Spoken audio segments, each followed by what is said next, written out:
Hello dear student, welcome to my YouTube channel. और मैं आप सबको इस कोर्स में खुशामदीद करता हूं जिसका नाम है कंप्यूटराइज्ड अकाउंटिंग। और आज इसका जो नेक्स्ट लेक्चर है उसके बारे में हम जानने वाले हैं। इससे पहले कि हम अपनी इस वीडियो में आगे बढ़े, मैं आप सबको इस बात की तरफ लेकर आता हूं कि अगर आपने भी इस कोर्स को कंटिन्यू रखना है तो आप ज़रूर इसको सब्सक्राइब करें और बेल आइकन को भी प्रेस करें ताकि हर वो वीडियो आप तक पहुंच सके जिसकी आपको ज़रूरत हो। आज हम इस पूरी वीडियो में डिस्कस करने वाले हैं टर्मिनोलॉजी ऑफ अकाउंटिंग। अकाउंटिंग की आज हम टर्मिनोलॉजी डिस्कस करने वाले हैं, या हम ये कह सकते हैं accounts of the business. Business में इस्तेमाल होने वाले जो अकाउंट्स है उनका आज पहला पार्ट है। और आज हम इसमें बड़े सादा लफ्जों से आज देखेंगे। पहली जो टर्मिनोलॉजी है हमारे अकाउंट्स की वो है अकाउंट पेएबल। आज हम इसके बारे में जानते हैं कि अकाउंट पेएबल क्या होता है।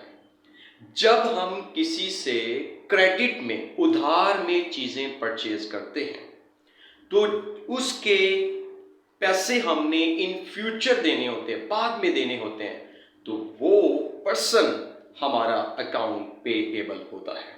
मिसाल के तौर पे हमने जैन कंपनी से क्या किया है, सामान खरीदा और हमने क्रेडिट के ऊपर खरीदा और पैसे इन फ्यूचर देने हैं तो वो हमारा अकाउंट पेएबल कहलाता है।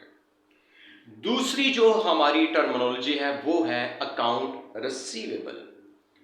अकाउंट रिसीवेबल का क्या मतलब है, जब हम किसी कस्टमर को उधार में चीजें सेल करते हैं तो वो हमारा अकाउंट रिसीवेबल कहलाता है।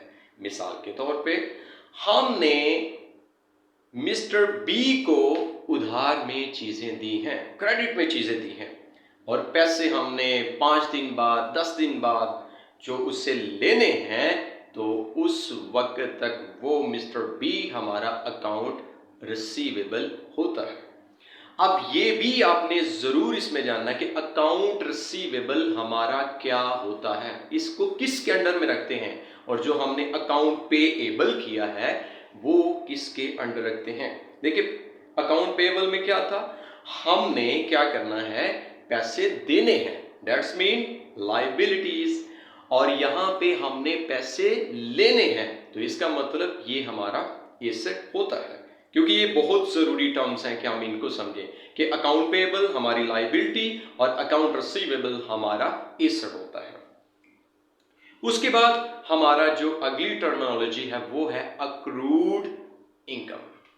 अब अक्रूड जो इनकम है ये क्या होती है दोस्तों, जब हम किसी से जो होता है उसको चीजें डिलीवर कर देते हैं, जो चीजें हम उसको डिलीवर कर देते हैं, अपनी प्रोडक्ट सेल कर देते हैं, लेकिन उससे पैसे अभी तक हमने वसूल नहीं किए होते, तो वो पैसों को हम अक्रूड इनकम कहते हैं। मिसाल के तौर पे हमने मिस्टर के को चीजें जो है ना बेच दी हैं, उसके बिजनेस तक पहुंच गई हैं, लेकिन अभी तक हमने पैसे नहीं रिसीव किए, तो उन पैसों को हम अक्रूड इनकम कहते हैं। इसके आगे जो नेक्स्ट टर्मिनोलॉजी है वो है अक्रूड एक्सपेंस।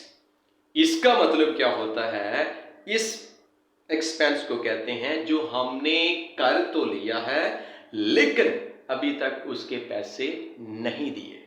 मिसाल के तौर पे इलेक्ट्रिसिटी का जो बिल है वो हमारे पास आ चुका है लेकिन अभी तक हमने उसको अदा नहीं किया, हम इसको आउटस्टैंडिंग एक्सपेंस भी कहते हैं और ये भी हमारी लायबिलिटी होती है।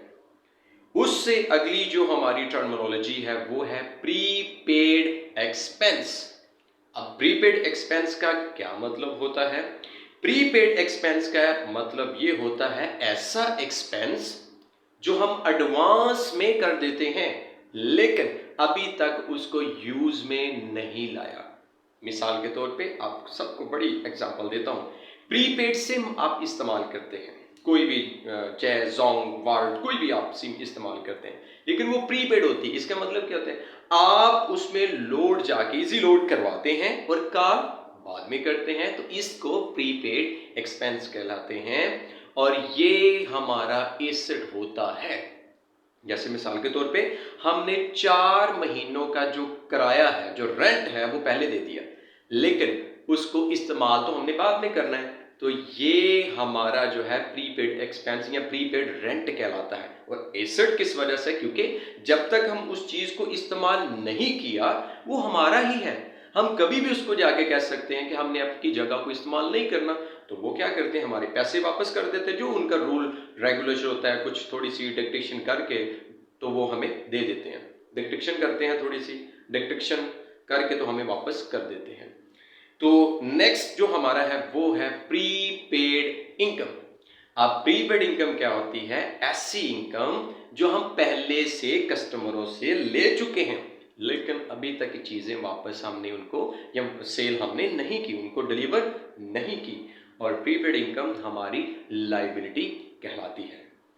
तो डियर स्टूडेंट, अगर आपको ये वीडियो अच्छी लगी है तो आप ज़रूर अपने उन दोस्तों के साथ, अपने स्टूडेंट के साथ, अपने क्लास फेलो के साथ शेयर करें, और हमारे इस कोर्स को ज्वाइन करने के लिए आप इसको सब्सक्राइब करें, ज़्यादा से ज़्यादा शेयर करें, ताकि मुझे आपसे मोटिवेशन मिले और मैं इसको जो है इस कोर्स को कंटिन्यू कर सकूं। तब तक अपना ख्याल रखिएगा, मिलेंगे अकाउंटिंग टर्मिनोलॉजी पार्ट 2 की वीडियो में। ओके, खुदा हाफिज़।